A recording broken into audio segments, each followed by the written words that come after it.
નમસ્તે. આજે આપણે અત્યારના ઝડપી યુગમાં જે વિદ્યાર્થી જીવનમાં ભણતરનો કલાકો વધી ગયા છે કે બેસવાનું એમને વધારે હોય છે, વાંચવાનું હોય છે, લખવાનું હોય છે, એમાં જે શરીરની સ્થિતિ હોય છે, જે પોસ્ચર આપણે કહીએ છીએ કે સ્ટ્રેટ બેસવાનું કે એમનું પોસ્ચર અમુક સમય પછી બદલાઈ જવાની શક્યતા રહેશે. એને પોસ્ચરને વર્ષો સુધી જાળવવા માટે ભણવાની સાથે જો અમુક એક્સરસાઇઝ કરવામાં આવે, રોજિંદી ક્રિયાઓમાં ડે ટુ ડે દરરોજ કરવામાં આવે તો એ પોસ્ચરને આપણે ખરાબ થતું અટકાવી શકીએ છીએ, જાળવી શકીએ છીએ, સ્નાયુને આપણે મજબૂત રાખી શકીએ છીએ કે કલાકો સુધી આ રીતે બેસવાથી ઘણીવાર પોસ્ચરમાં ફેરફાર થાય છે કે ડોક આગળ રહેશે, દાઢીનો ભાગ થોડોક આગળ લાવો. અને આ ઘણા કેસમાં એવું જોવા મળતું હોય છે કે જે આ અપર બેક છે, વાંસાનો ભાગ, એ થોડોક બહાર નીકળતો હોય છે. ઘણીવાર બની શકે કે ઘણા કલાકો સુધી વાંચવાની એવી ટેવ હોય તો ડોક આગળ રહેવાની શક્યતા રહેશે, આ ભાગ પાછળ રહેવાની શક્યતા રહેશે. એટલે આ મસલ્સ ધીમે ધીમે વીક પડે છે, ડોકના મસલ્સમાં ઇફેક્ટ થાય છે. આ મસલ્સ વીક પડે એટલે શોલ્ડરે આગળ આવે છે. એના રિલેટેડ થોડીક એક્સરસાઇઝ જોવાની છે. હવે ઊંધા સૂવાનું છે, આવી જાઓ. ઊંધા સૂઈને કપાળ નીચે નાનું ઓશીકું રાખેલું છે, એટલે જે મોઢું અને નાક આપણું ખુલ્લું રહેશે. એક્સરસાઇઝમાં આપણને તકલીફ નહીં પડે, શ્વાસમાં કાંઈ તકલીફ નહીં પડે. ઊંધા સૂઈને બંને હાથ સીધા રાખીને ફર્સ્ટ એક્સરસાઇઝ, પહેલી એક્સરસાઇઝ, બંને હાથને એકસાથે ઊંચા કરો. કપાળે અડેલું રહેશે, બંને હાથને ઊંચા કરવાના છે. જેટલી વાર રોકાય એટલી વાર રોકીને પછી ધીમે ધીમે નીચે લેવાના છે. કરો પાછા ઉપર. બંને હાથ એકસાથે ઊંચા કરવાના છે. જ્યાં સુધી આપણાથી રોકાય ત્યાં સુધી રોકી રાખજો. ઓછામાં ઓછી 3 થી 5 સેકન્ડ રોકાય તો વધારે સારું. એની ઇફેક્ટ શોલ્ડરમાં થશે, જ્યાં વાંસામાં થશે, અપર બેકમાં. અને ડોકે અત્યારે સ્ટ્રેટ છે, ન્યુટ્રલ પોઝિશનમાં છે. એટલે આ એક જ એક્સરસાઇઝમાં 3 ભાગને આપણે કવર કરશું: ડોક, શોલ્ડર અને અપર બેક. જે વિદ્યાર્થી જીવનમાં કલાકો સુધી વાંચવાનું રહેતું હોય છે, એના કારણે જે સ્થિતિ બદલવાની શક્યતા છે, જે દુખાવાની શક્યતા છે, એને ઘણી બધી આપણે ઓછી કરી શકીએ. રોકી રાખજો, અથવા નહીવત પણ કરી શકશું. ધીમે ધીમે નીચે રોકો, 4-5 સેકન્ડ. ધીમે ધીમે નીચે. જેટલું આપણે ધીરે ધીરે એક્સરસાઇઝ કરશું, રિપીટેશન કરતાંય, એટલું આપણને ઇફેક્ટ સારી આવશે, અસર સારી થશે, એનું પરિણામ સારું આવશે. ધીમે ધીમે. બરાબર છે, જર્ક ન લાગે એ રીતે લઈ જાઓ. નીચે. જે વિદ્યાર્થી જીવનમાં વિદ્યાર્થીને કલાકો સુધી લખવાનું હોય છે, વાંચવાનું હોય છે, એના કારણે જે શોલ્ડર મસલ્સ છે, અપર બેક મસલ્સ છે, ડોકના જે સ્નાયુ છે, એને લાંબા ગાળા સુધી એની તાકાત જાળવી શકાય છે. રોકો. શોલ્ડરને, વાંસાને રોકી રાખજો. ધીમે ધીમે. હવે નેક્સ્ટ એક્સરસાઇઝ આ સ્થિતિમાં કરવાની છે. અત્યારે જે હથેળી ઉપર છે, છત તરફ છે, હવે હથેળીને ફેરવવાની છે. બંને હાથની હથેળીને આપણે જમીન તરફ લઈ જશું અને બંને હાથને ઉપર કરવાના છે. સેમ એક્સરસાઇઝ, પણ જે શોલ્ડરથી એંગલ છે હાથનો એ ચેન્જ થયો છે. ઇન્ટર્નલ રોટેશન અને એક્સટર્નલ રોટેશન શોલ્ડરને રાખીને પછી સેમ એક્સરસાઇઝ કરવાની છે. હાથ ઊંચો કરવાનું છે, પણ જે ફર્સ્ટ એક્સરસાઇઝ કરી એના કરતાં થોડીક અઘરી લાગશે.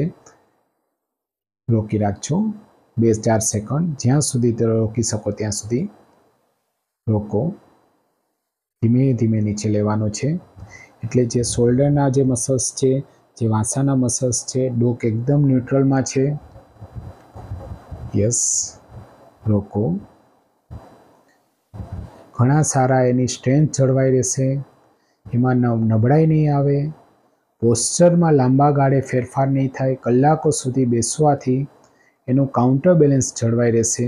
જો રોજે રોજ થોડોક સમય કાઢીએ, કે સપોઝ જે વિદ્યાર્થીને 7 થી 8 કલાક ઓછામાં ઓછું વાંચવાનું હોય,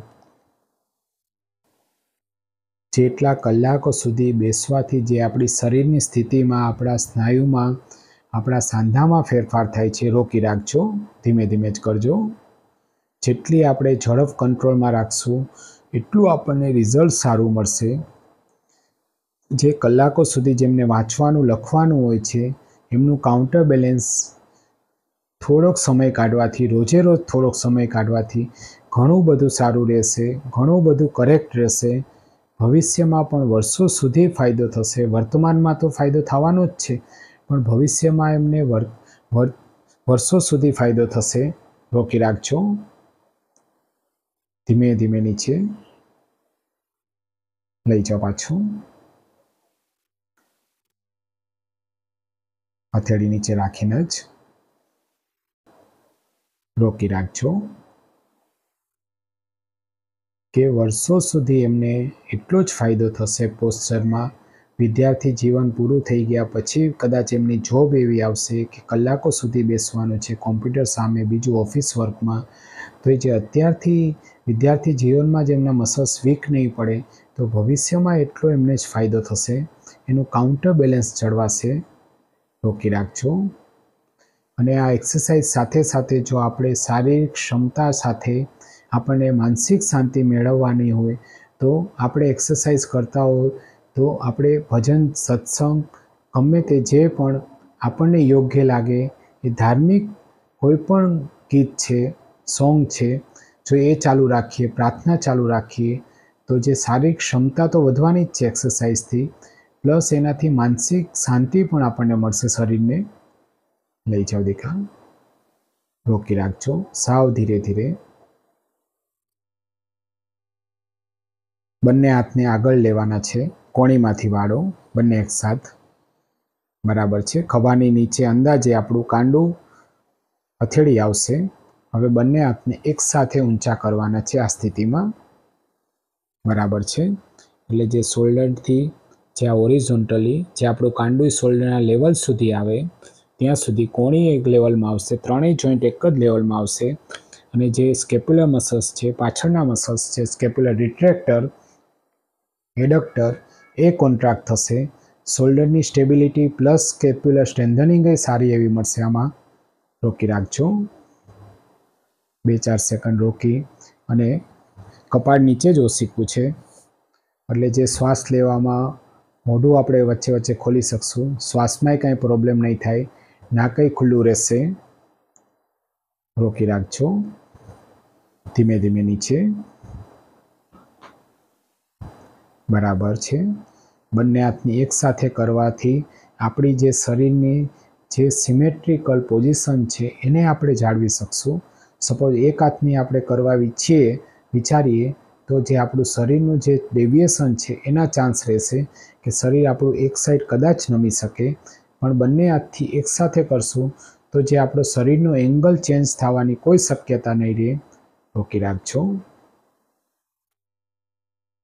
આ ઝડપી સમયમાં વિદ્યાર્થી જીવનમાં ઘણા બધા સંઘર્ષો પહેલાં કરતા છે. ઘણા કલાકો વાંચવું પડે છે, બેસવું પડે છે, કારણ કે એટલી હરીફાઈ વધી ગઈ છે. એટલે એનું હરીફાઈમાં ટકવા માટે એમને ઘણા કલાકો સુધી વાંચવું પડે છે, સારા ટકા મેળવવા માટે, સારા માર્ક્સ મેળવવા માટે. રોકી રાખજો. એટલે એની સાથે જો આપણે શરીરને સારું રાખશું, આપણા મનને સારું રાખશું, તો જે આપણને શરીરમાં, આપણા આરોગ્યમાં, આપણા મનમાં જે ફેરફાર થવાના છે એને અટકાવી શકશું. જે આપણે વાત કરી, જે એક્સરસાઇઝથી આપણા શરીરને સારું રાખશું, જે ભજન કીર્તનથી, સત્સંગથી કે ધર્મની ધાર્મિક વસ્તુથી જે આપણા મનને સારું રાખશું, મનની તાકાત આપણી જળવાઈ રહેશે. તે જે આપણો ભણતરનો લોડ છે એને આપણે ઘણો બધો હળવો કરી શકશું, કારણ કે આપણું મન અને શરીર એકદમ સક્ષમ હશે. રોકી રાખજો. 2-4 સેકન્ડ. ધીમે ધીમે નીચે લઈ જાઓ, કપાળ આડેલું રાખીને જેમ કરો છો એમ જ. રોકી રાખજો. એની સાથે આપણો ખોરાક એટલો સાત્વિક હશે, પૌષ્ટિક ખોરાક હશે તો આપણી પાચન શક્તિ સારી થશે. આપણી પાચન શક્તિ સારી થશે તો આપણને પોષક તત્વો સારા આવશે. પોષક તત્વો સારા મળશે તો આપણું શરીર એટલું સક્ષમ રહેશે. રોકી રાખજો. ધીમે ધીમે નીચે. દરેક એક્સરસાઇઝ સાવ ધીરે ધીરે જ કરવાની છે. જેટલા રિપીટેશન થાય એટલા. કોઈ ટાર્ગેટ નથી, પણ એની રિધમ જળવાઈ રહેવી જોઈએ, એની ઝડપ જળવાઈ રહેશે તો આપણને આઉટપુટ પરિણામ બહુ જ સારું મળશે. ધીમે ધીમે નીચે. સાવ સ્લોલી. ભલે આપણે હોલ્ડ ન કરી શકીએ તો કાંઈ નહીં, ઉપર લઈને 1-2 સેકન્ડ જ્યાં સુધી આપણે હોલ્ડ કરી શકીએ ત્યાં સુધી જ કરશો. ધીમે ધીમે નીચે. બરાબર છે. હજી કરો 2-3 વાર. સાવ સ્લોલી. આનાથી જે આપણા શોલ્ડરના, જે અપર બેકના, ડોકના સ્નાયુ બહુ જ સારા રહે છે. પણ આપણે રેગ્યુલર જો ડે ટુ ડે આનો ઉપયોગ કરીએ, થોડોક સમય કાઢીને કરીએ કે કલાકો સુધી જો આપણે બેસવાનું હોય વિદ્યાર્થી જીવનમાં તો એનું કાઉન્ટર બેલેન્સ જળવાઈ ઘણું સારું રહેશે. નેક્સ્ટ. બંને હાથને પોળા કરવાના છે અંદાજે 80-90 ડિગ્રી સુધી એકસાથે જ. જે સ્થિતિમાં આપણે ડોક અને ઓસીકું રાખેલું છે એ સ્થિતિમાં જ રાખશું. આપણું નાક ને મોઢું ખુલ્લું રહેશે. બંને હાથ એકસાથે ઊંચા કરવાના છે ટુવર્ડ સીલિંગ. 80 ડિગ્રી આપણે મેન્ટેન કરી શકીએ કે 90 ડિગ્રી મેન્ટેન કરી શકીએ શોલ્ડરમાંથી. એની સાથે જ અને શોલ્ડરના લેવલ સુધી આપણે ઊંચા કરવાની કોશિશ કરશું હોરિઝોન્ટલી, કે જ્યાં શોલ્ડરનું લેવલ છે ત્યાં સુધી દરેક સાંધા કાંડાથી કોણી સુધીનો આખો હાથ ત્યાં સુધી મેન્ટેન રહેશે. બરાબર છે. રોકી રાખજો. ધીરે ધીરે નીચે લઈ જાઓ.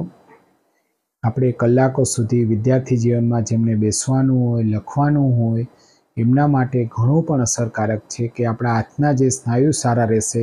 આપણને જો કાંઈ દુખાવો નહીં થાય, આપણને જે કમ્ફર્ટેબલ વધારે લાગશે તો આપણે કલાકો સુધી લખ્યા પછી આપણનો સ્થિતિ બદલાતી નથી, આપણા શરીરની સ્થિતિ નહીં બદલાય, આપણને નબળાઈ નહીં લાગે શરીરમાં.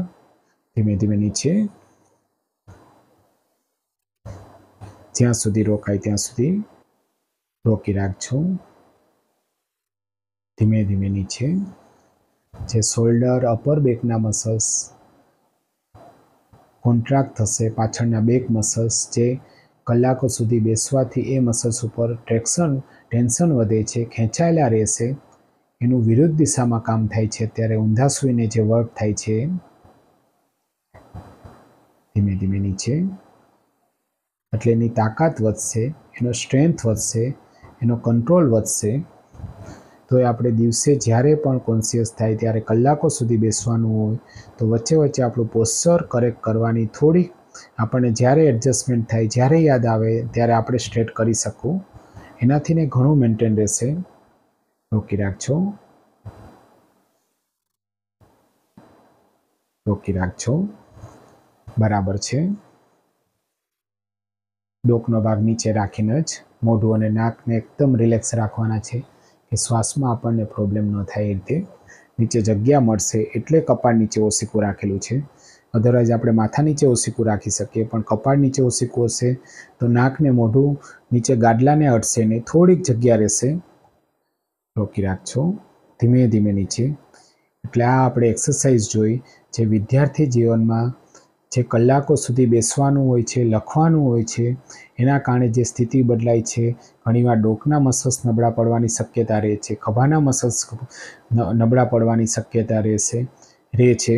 જે પાછળના અપર બેક જે સ્નાયુઓ છે, વાસાના જે સ્કેપ્યુલર રિજનના મસલ્સ છે, એનું જે કાઉન્ટર બેલેન્સ અમુક જે કલાકો પછી બેસવાથી જે એકદમ ટેન્શનમાં ક્રિએટ રહેશે